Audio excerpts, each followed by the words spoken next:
Hello and welcome to CNBC-TV18. Our focus today on the COP27 summit taking place in Sharm el-Sheikh, Egypt. 190 countries have come together for the Conference of Parties in Egypt at a time when the world is seeing instability in the energy markets triggered by the Ukraine-Russia war. With sanctions on Russian energy, European Union's coal consumption increased by 10% in the first 6 months of 2022. Countries like Germany, Italy, Netherlands, Greece, Hungary have all increased lifetime of coal plants and are also reopening those that have been closed down. A UN report recently pointed out that there is no credible pathway to 1.5 degrees. So what will COP27 really achieve? And what progress will we see on India's priorities, including higher climate financing and compensation for loss and damage? Joining me right now is Sumant Sinha, Chairman and CEO of Renew Power, also the President of ASSOCHAM, and R.P. Gupta, former Secretary, Ministry of Environment and Forests, who played an important role during negotiations at COP26. Mr. Gupta, let me begin by asking you on the issue of climate financing, what kind of arrangement would you propose and what kind of clarity do we really need? Yeah, thank you very much. I think climate financing is something in which a lot of work still needs to be done. How the finances would be collected, what will be the criteria for collection of climate finance, how it will be dispersed between different countries.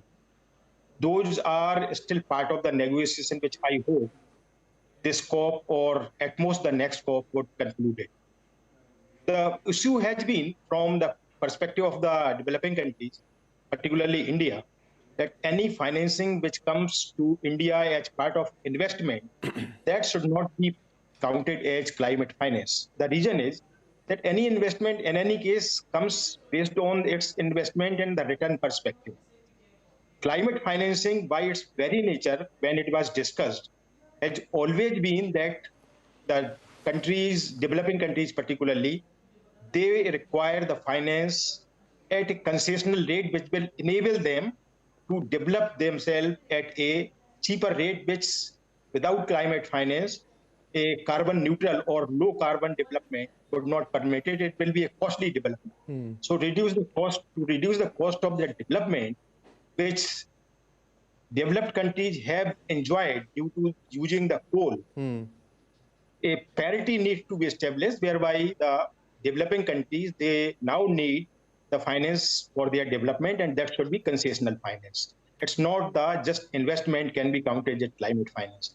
That is the issue, which is much more relevant and which should be accepted as a principle and a guiding principle for coming to some sort of conclusivity on climate finance. All right. So investments from the point of view of profit cannot be considered as climate finance. It has to be on concessional rates. That's what Mr. R.P. Gupta is telling us. Let me get in Mr. Sumant Sinha. Mr. Sumant Sinha, you're representing the industry chamber there at COP27. What is the mood, the tone of negotiations when it comes to the definition of climate finance? India has been saying, and this is something that Prime Minister has also previously said, that the quantum of climate finance which has been allocated is not adequate if we really have to meet our energy transition goals. What really has been the tone of negotiations on climate finance? Well, it's very, very early days right now. To be honest, I don't think that the negotiations have even begun in right earnest. I think at this point, the first 2 days of COP really is when all the heads of state come here and interact with each other, and in some ways just lay out the tone and tenor of what they expect to see happening. And then the real negotiations start, towards the back end. And so that's a process that still needs to happen. So I think we'll see arising out of that any substantive issues or progress or movements on the financing front. I think one of the conversations that is certainly getting more visibility right now is not so much, of course, the climate finance ask, which is of course from the developing countries been there and which is something that India has been pushing for a long time. But in addition to that, now the whole conversation is shifting to how can we get more blended finance to come in? And blended finance is nothing but somebody stepping up like the multilaterals and providing some sort of guarantees on protecting certain kinds of risks, whether it's sovereign risk, first loss risk, FX risks, and so on. and thereby by providing those guarantees, essentially improving the credit quality of projects in developing countries, and thereby then driving in a lot more or catalyzing a lot more private sector financing to come in, of which, by the way, there is ample amounts still available for the sector. The question is, how do we crowd in that financing? And that's really, at least in the conversation that I've been in so far, that's in some ways been the bigger focus of conversation. And here, by the way, there's a lot to be done, because the multilaterals, and there are many of them, the World Bank, the IFC, of course, along with that, the Asian Development Bank, the African Development Bank, the other regional banks, the EBRD, etc. There are many of these kinds of institutions which are not doing as much as they need to do right now. What is happening essentially is that they are providing financing from their balance sheets, and frankly, the way that they are lending to the sector has not changed over the last 10 years. And that's a real strange situation, because they talk a good game. We know that they want to do it, but somehow between their bureaucracies or between their existing processes, we're just not able to make some substantive movement. And I've even seen the UN Secretary General express his frustration on the lack of development of financing from the multilaterals. So to me, they are the key ones to provide and catalyze in more financing from the private sector into developing countries. And that's an area that can drive in the trillions of dollars that is required. I mean, the $100 billion that we're looking for every year is just a drop in the ocean in terms of what is required, actually. Right. Compensation for loss and damage, that was an important point that India had been asking for. It has been included in the agenda. I'll put this question to Mr. Gupta. Mr. Gupta, considering that loss and damage is based on the polluter pays principle, what progress can really be achieved at COP27? Or do you feel that these are very early days in negotiations on loss and damage? Yeah, I think a polluter pays principle should squarely apply in the international arena also. Every developed countries and many of the developing countries, including India, apply this principle in their, as far as their domestic area is concerned. So there is no reason why it cannot be applied in international forums. Now that it will need to be discussed and decided what will be the kind of rates which will be put in, who has put in how much carbon into the atmosphere, that of course is very well estimated. So based on that, the loss and damage, but there will be a difficult thing that including and subscribing everything, every incident, environmental incident, to climate change. To what extent climate change actually is responsible would be something which clear principles will have to be established, and a scientific study would need to be done. To what extent climate change is responsible for it, and accordingly that loss and damage for that event can be paid out of the fund which can be collected from polluter pays principle. Right. Let me get in Mr. Sumant Sinha back again. Mr. Sinha, last year we had seen some very hectic and aggressive negotiations on reduction in usage of fossil fuels as well. India had made 5 commitments. Do you think the current incentives that have been rolled out by the Indian government, Mr. Sinha, and the laws, the changes in legislation that we have made, will help us transition to clean energy as per our goals that we committed at the previous Conference of Parties? Yeah, look, I think, first of all, let's recognize that India is one of only 23 countries that have given revised NDCs at Glasgow, post-Glasgow.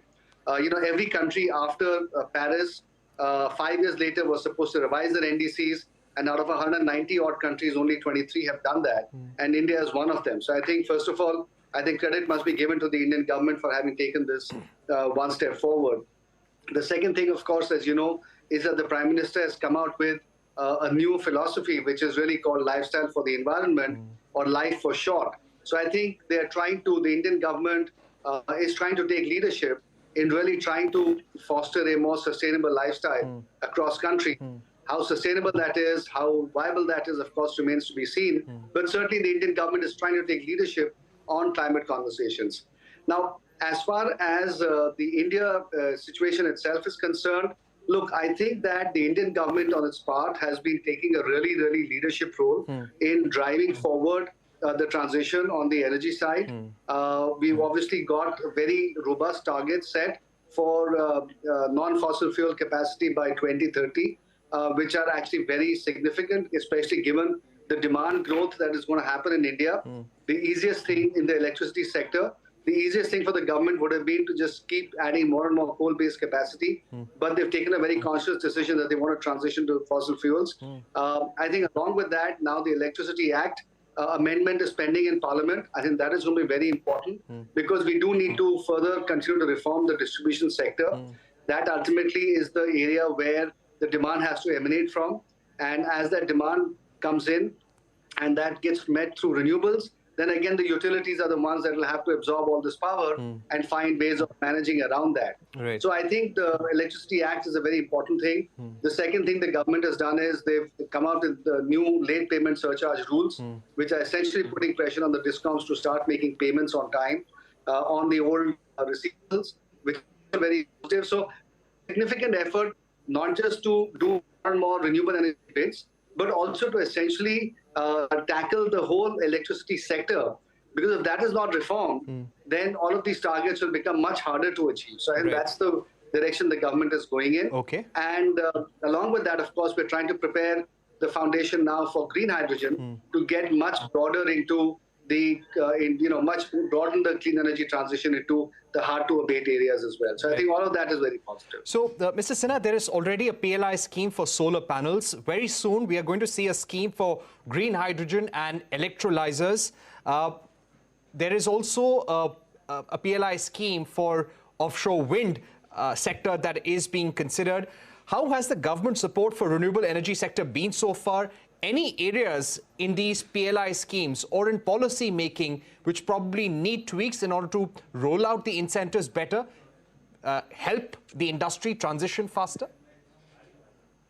Yeah, well, I think that the PLI schemes, of course, are very, very helpful because not only do they give some incentives for setting up manufacturing capacities, which certainly in the first few years need some degree of support, but it's also a signal on the part of the government that they want to now indigenize and develop a local domestic industry. For example, we can't keep importing solar modules from China endlessly. We have to have a domestic manufacturing industry just given the size and scale of our ambitions. And the PLI scheme essentially helps in moving in that direction. So I think that really is a positive step forward. I think that at this point, all we have is a PLI scheme for solar module manufacturing all the way to polysilicon. We also have a PLI scheme for batteries. What is being considered is a PLI scheme for electrolyzers, and we have to see as and when that comes out, what that might imply. But the only thing I would say is that perhaps some of these schemes need to be actioned a little bit quicker and faster so that we can all make sure that the development of the industry happens as quickly as possible, because obviously even after the PLI scheme is done, there is going to be some lead time to setting up capacities. Right. So therefore, the sooner the government moves forward on getting the allocation done, and the better it will be. Right. Mr. Gupta, coming back to you, considering the energy crisis that we are facing and how countries in Europe are actually increasing reliance on coal, what can be realistically achieved at COP27 this time around? And how relevant is this Conference of Parties meeting considering the energy crisis and global tensions we're looking at currently? See, I see this crisis as a transient phase. These kind of incidents are not likely to occur very often. And so let us not just focus on one incident of this Ukraine war, which has led to the energy crisis. In the long term, the path should be clear that we have to go for a carbon neutral global economy and take this incident as an aberration.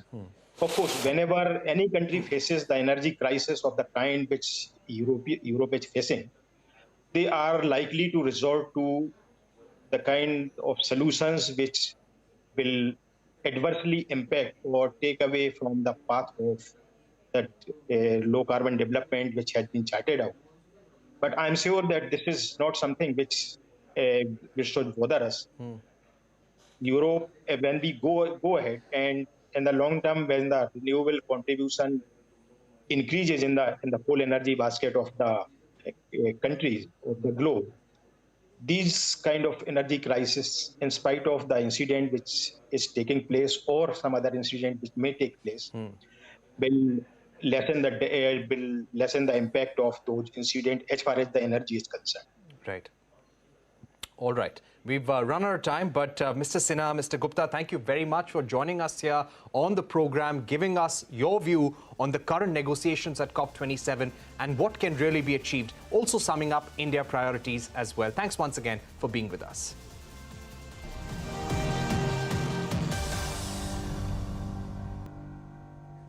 Welcome back. The crucial midterm polls are now closed in the United States. What is at stake? The control over the Senate and House of Representatives. This election will determine control over the Congress. The party which has a majority can decide what legislation the Congress will consider. 36 governors and thousands of state legislators are also on the ballot. Some key takeaways so far: Republicans on course to win a majority in the House of Representatives, though we will have to see how big a majority it actually is. The control over the Senate is still up for grabs. Democrats have, however, performed better than expected. They look set to win the crucial seat of Pennsylvania, John Fetterman defeating the Republican candidate. Florida has re-elected Republican Ron DeSantis, which could provide him a springboard to launch a 2024 election campaign.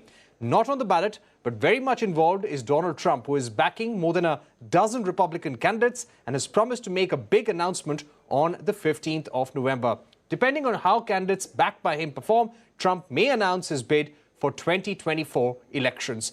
Former diplomats Ambassador K.C. Singh and Ambassador Vishnu Prakash now join us on News Center. Thank you very much for joining us. Ambassador K.C. Singh, Democrats performing better than expected. Do you think the last few months of campaigning and a slew of legislations announced by Joe Biden have really helped the Democrats turn the tide in some of the key battlegrounds? Well, as you know, the turning point was the June judgment of the Supreme Court, which barred abortion for women. So in the middle of the year, it appeared the Democrats were safe because the women's votes were turning against the Republicans. But in the last 3-4 months, the economy, inflation, higher energy prices, etc., they began to play on the minds of people. Even though unemployment was not that high and employment rates were okay, largely the polls started indicating a change of mood. But that is not what has happened. It's not the kind of route which the Republicans were hoping for. So I think what is important is not so much the numbers, because Senate may still remain with the Democrats. In Georgia, they're leading, but there may be a runoff. At the moment, it's 48-48. There are 4 seats up in the air: Arizona, Wisconsin, Georgia, and Nevada. Now, however that tosses, that doesn't matter. I think important thing is that Trump is not looking so good. Yeah. His rival DeSantis, whom he opposed in Florida, has got re-elected as the governor. And many of the candidates that he sponsored are not really doing that great. And already there's a murmur. It's going around amongst Republican circles that they have to distance themselves from Trump. So I don't know what he's going to do on the 15th, because he's not looking that good. And particularly if Senate remains with the Democrats and the gap in the Congress, in the House itself, is not more than 20 at the moment and may be diminished, then I think the Democrats may just get away with it, because normally midterms turn against the president, the party to which the president belongs. So it is not strange that this was happening, but I think Democrats, by escaping with a very narrow thing, it's more of a scrape and more of a win, even though they may not win. Right. So those are some interesting points. And like you said, very important for the Republicans. Donald Trump had almost announced his bid for the 2024 election, but the outcome of the election so far has not gone in his favor. Let me get in Ambassador Vishnu Prakash at this point. Ambassador Vishnu Prakash, do you think after the result of this election, the Republican candidates, the Republican leaders may actually nudge Donald Trump not to make any announcement on the 15th of November in Mar-a-Lago? Greetings. That is, if Donald Trump is a person who can be nudged by anybody. He's his own man, and he's literally a one-man army.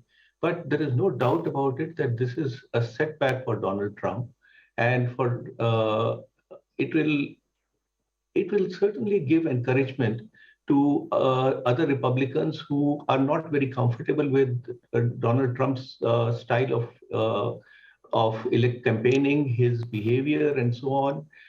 The polity is divided, but the kind of public discourse, the kind of public statements that have been made by Donald Trump, including calling names to Nancy Pelosi, is literally coming to haunt at least a segment of the electorate. But Trump's reaction would have to be watched because he's quite capable of shrugging this off and declaring victory. The other thing would be that there were some rumors, some talks that there may not be any primaries for the presidential election among the Republicans. I think the primaries will happen now or should happen. And for the Democrats, it's a relief because there is a split mandate, but they have put up a better show than expected. They will take heart from the fact that their loss in the House, if the House they lose the House, it will not be as big, and they are likely to retain the Senate. So the Democratic agenda will be under additional scrutiny, but it will also have a sobering impact on the Republican enthusiasm to rock the boat. Right. Ron DeSantis, Ambassador Casey saying there is now speculation that because of the victory in Florida, this may be a springboard for him to launch an election campaign. How would he be as a candidate for the Republicans? How strong are his credentials? Well, so far, he is seen as the strongest contender. And that is why Trump was attacking him. Indirectly, he's been going after him, even though he's his protege. He's the one who brought him up in Florida. But now, of course, in politics, they're no friends once the race is on. And the fact that Trump was not very complimentary, and despite that, he has won. And he is a Hispanic, so he has the Hispanic vote. And the other thing that's been talked about, that largely all across America, the Hispanics didn't go into the Republican corner.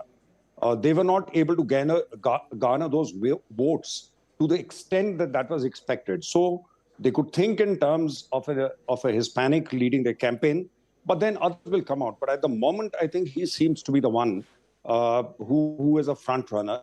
But in America, it's always a long race. It's a whole year in which you can have ups and downs. We don't know if Biden's going to run again. We don't know if he doesn't run, who's the candidate on the Democratic side. But it's given a lease of life to Biden. Otherwise, Biden would have been lame duck if they had lost both the houses by convincing margins. But interesting is the role played by President Barack Obama.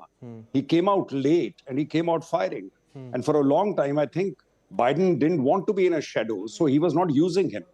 But eventually, I think when he realized that this is a life and death situation, he brought him in because he brings a degree of charisma, coining of slogans, coining of phrases, which Biden doesn't do because Biden's a very straightforward talking guy. So I think Obama will be given credit for having at least saved, to some extent, the honor of the Democratic Party. Right.